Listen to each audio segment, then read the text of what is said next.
Well, here we are in Ibague, the musical city, the economical and political capital of Tolima, and for one short period in time, also the capital of Colombia. Tolima is just one department out of 32 that make up the Republic of Colombia.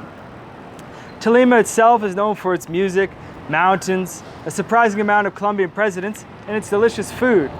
Food such as lechona, empanadas, bizcocho, quesillo, avena, and my personal favorite, tamal. A hearty dish which usually consists of dough, rice, spices, vegetables, meat or meat substitute, and finally boiled in a banana leaf. You will see signs everywhere in Ibague for these foods, and I seriously recommend you give them a try. Ibague is located in the northern half of Tolima and is about 3.5 hours west-southwest of the capital of Colombia, Bogota. It was first founded on October 14, 1550 by the Spanish captain Andrés López de Galarza, making Ibague over 469 years old, older than many countries. You will find the city cradled in a valley with Andean mountains on 3 sides and agricultural plains spilling out to the east. There are 2 active volcanoes near the city, Cerro Mauchin and Nevado del Tolima, both being within the borders of the rather large Los Nevados Park. But don't worry, geologists say that Ibague is not at a risk from any overflow. However, there was a tragic eruption that occurred near a neighboring city in 1985 that saw the loss of over 20,000 lives. I will talk about this more in a future episode when I actually visit Armero. Ibague is a rapidly growing city of close to 600,000 residents, many of whom are students and retirees. The economy is heavily based on industry, tourism, textiles, and farming. Ibague being one of the most important producers of rice in Colombia. Ibague is also an integral port city, as it is the main connection between Bogota and several other large cities located on the west side of the Central Andes. Or in other words, if you are in Bogota and you want to see the beautiful countryside of the coffee region, then you need to drive through Ibague. Accommodation. Now, where can you stay? There are many options for hotels, but there are not many for hostels. Your money can go a long way in Colombia, and your accommodation is no different. My mom stayed at this hotel, which is very nice, safe, centrally located, and attached to a mall, for about 220,000 kop a night. But there are even more affordable options located throughout the city, with a decent hotel being around 100,000 kop a night. Or you can stay at the absolutely wonderful Orchid Reserve for about 60,000 kop a night, which has okay accommodation, but is nestled right in the midst of a beautiful slice of jungle. And that brings us to our next section. Safety. This is a bit of a difficult topic to discuss, as I don't want to offend anyone, but I will give my opinion the best I can. I have lived in Ibague now for a total of a year, and I feel safe almost 100% of the time. But I also feel people are conscious of me as well almost all the time, and that attention can be good or bad. First, let me start by saying 2 things. 1, Colombia has come a long way from its unstable past, and it is a lot safer now because of that. 2, people do not want to hurt you. If you find yourself in the rare situation where you are being robbed, just give them your money. Some simple rules to follow. Dress humble. Unless you study how Colombians act and dress, they will probably identify you as a tourist no matter what you wear. So no fancy brands or jewelry or anything that says, "Hey, I made a whole year of your country's minimum wage last month." Be mindful of your belongings, especially your cell phone.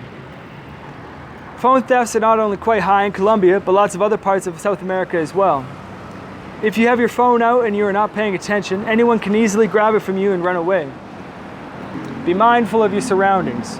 When you're out exploring, it is easy to go from one area that is totally safe into another area that is not so safe.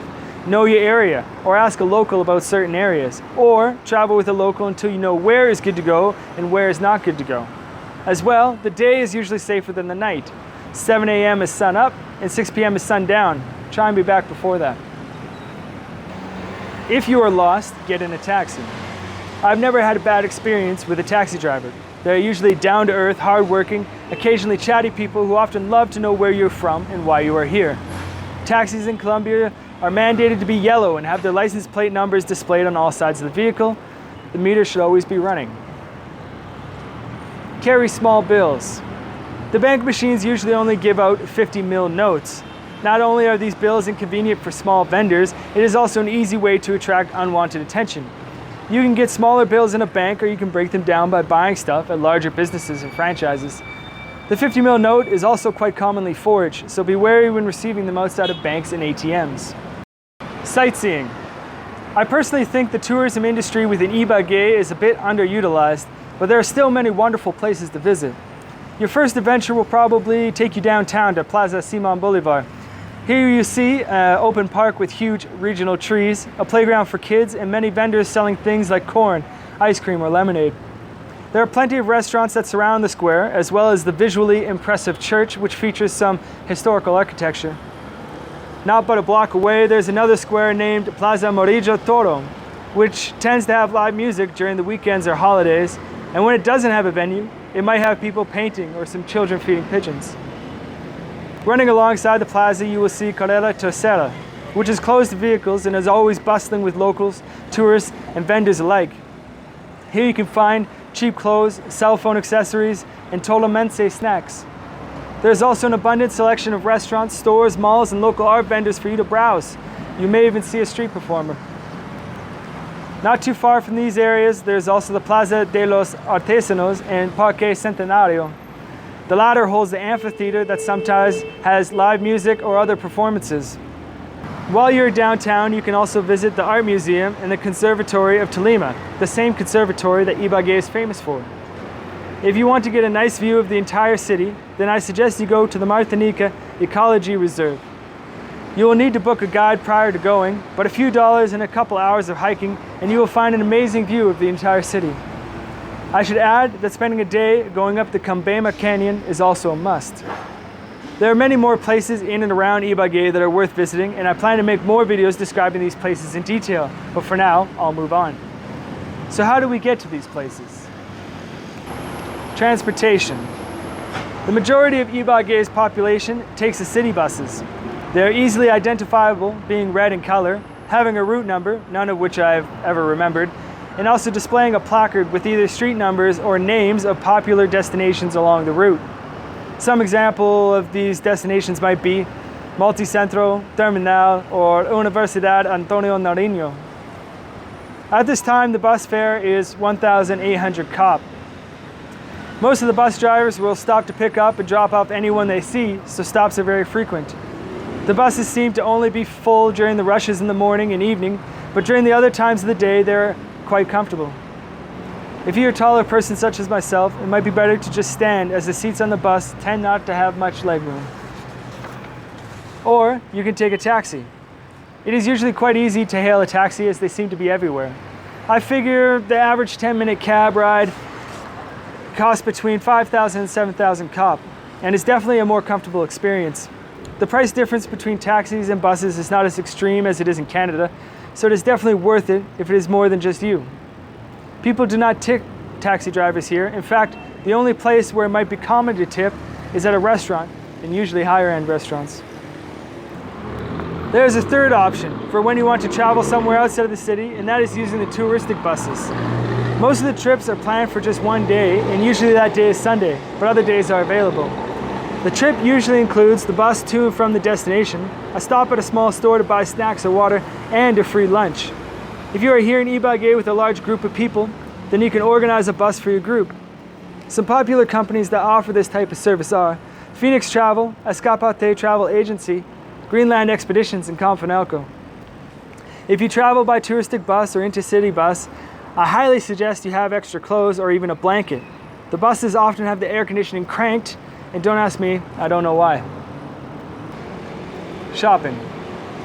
I have mentioned the shops and malls on Carrera Tercera, but there are also 3 large malls located in the center of the city. They are all on the same street, Calle 60.